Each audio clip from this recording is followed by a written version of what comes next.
Une des marques qui a fait son apparition il n'y a pas très longtemps, c'est Nothing. Une marque où derrière tu as des anciens de OnePlus qui ont un souhait proposer des produits tech de qualité avec un design vu nulle part ailleurs. Tu souhaites un smartphone original, bon bah là tu vas te servir. L'année dernière ils avaient sorti le Phone 1. Place au Phone 2. Et ce qu'il faut savoir, c'est qu'ils vont faire un gros pop-up directement à Paris le samedi 15, où vous allez pouvoir directement l'acheter. En plus, il y aura plein de surprises, des packs spéciaux. Bref, si vous voulez en savoir plus, il y aura des informations dans la description. L'année dernière, j'avais adoré leur packaging. Ils sont revenus sur la même. En gros, on a une petite languette en haut qu'on va devoir tirer. Merde! Non! Vas-y! Le truc le plus stylé du packaging, on peut pas le faire. On n'aura rien vu.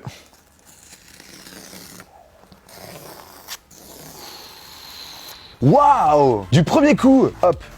Ah! Ils ont un petit peu changé. Avant, t'avais le téléphone qui glissait. Là, c'est un petit peu différent. Petite boîte avec des jeux de relief au toucher. C'est super agréable. On a l'impression que c'est du braille. Il a écrit « Abonne-toi à la chaîne de Jojol si c'est toujours pas fait. » Tout de suite. Ah, comme un livre, franchement. Nothing là, vous m'avez régalé. J'adore le packaging. Il est trop stylé. Petit aperçu du téléphone. À droite, une pochette de notice qui fait d'ailleurs penser, on va pas se mentir, à Apple. Vraiment à Apple. Petite notice d'information sur la garantie et tout. Bon, les trucs qu'on lit pas du tout. En haut à droite. Oh, sympa. Câble USB type C, personnalisé s'il vous plaît à la sauce Nothing, avec un petit côté transparent. C'est super élégant. Franchement, je valide. Et on retrouve la petite épingle de tiroir nano SIM également transparente, qui est la même que l'année dernière. Et le plus important, bien entendu, le téléphone. On a une petite languette, on tire. Et c'est tout. Franchement, je suis gentil, 10 sur 10. Hein. Je trouve que l'unboxing, il est trop bien. Et en plus, abonne-toi à Jojol. Franchement, ça me touche énormément.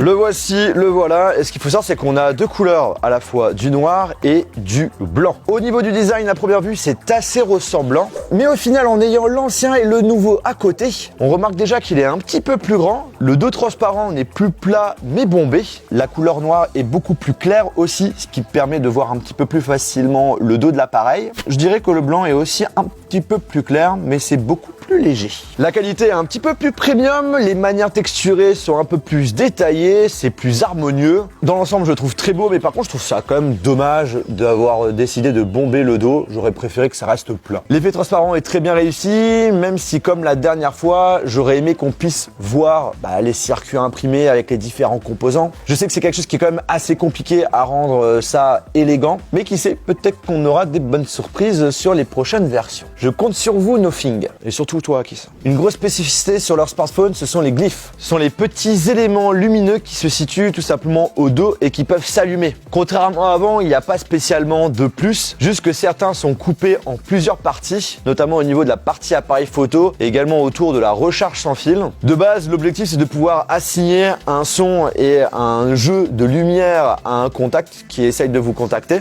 Et en gros, ça permet quand vous posez votre téléphone sur l'écran, juste de savoir rapidement qui vous contacte. Quand on recharge l'appareil en sans fil, on a le droit à une petite animation. Quand on le recharge en filaire, on a une indication sur le pourcentage de charge. Tu peux aussi l'utiliser dans l'application appareil photo comme source de lumière. Si tu as une lumière un petit peu plus diffuse, bref, super pratique. Bon, en toute franchise, c'est vrai que ça fait quand même gadget, mais c'est stylé. Cependant, ils ont décidé de l'améliorer.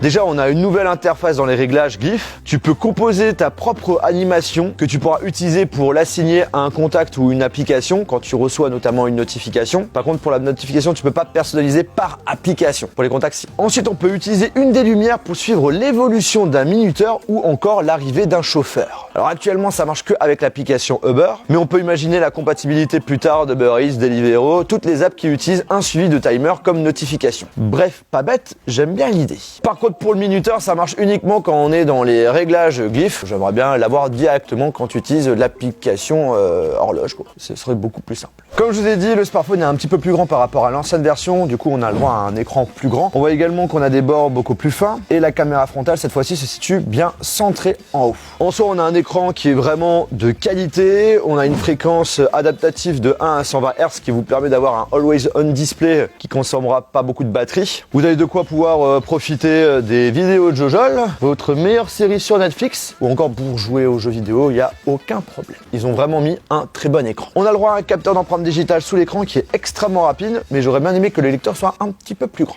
Alors c'est une vidéo déballage, présentation rapide du téléphone. Je vais pas rentrer trop dans les détails, on est au niveau de la partie photo-vidéo puisque c'est encore sous embargo. Mais il y a eu de l'amélioration en ce qui concerne la photo. On a deux objectifs de 50 mégapixels, un ultra grand angle et un grand angle. L'ultra grand angle qui est capable aussi de faire des photos macro. Et on a une caméra frontale de 32 mégapixels. Au niveau logiciel, ce qui change, c'est en ce qui concerne le traitement logiciel. En gros, quand vous allez prendre une photo, il va prendre 8 images avec des expositions complètement différentes, les fusionner afin de vous proposer une qualité photo optimale et qui devrait être meilleur en faible luminosité. L'année dernière, on pouvait filmer en 4K 30 fps sur les caméras arrière, maintenant c'est du 4K 60 fps. Par contre, la caméra frontale, c'est toujours du Full HD. J'avoue, c'est un petit peu relou ça. Il est sous Android avec leur interface, et quelle interface, ça change vraiment par rapport aux autres marques. Ça fait clean, c'est propre, il faut aimer.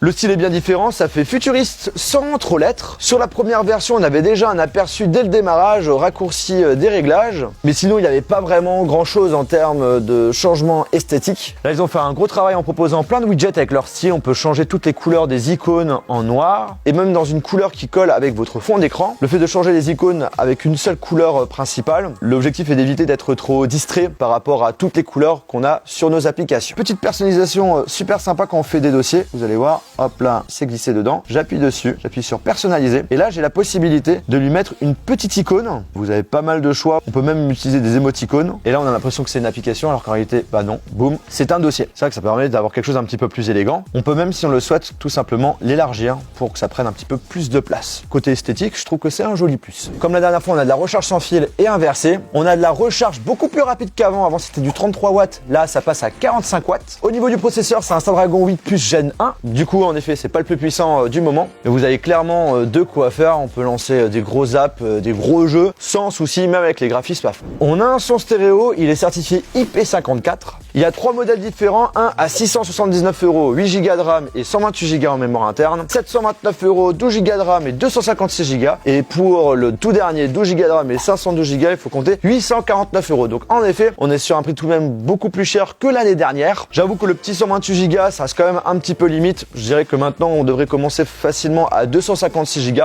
Donc je vous conseille quand même pour 50 € de plus de doubler le stockage. En tout cas, si vous êtes à la recherche d'un téléphone avec un design qui sort de l'ordinaire, franchement, Nothing, c'est à mettre en priorité. Après, si vous êtes limité en termes de budget autour des 500 €, là j'ai aussi sorti une vidéo sur un autre téléphone qui vaut aussi vachement le coup. Donc vas-y, clique, je t'ai dit.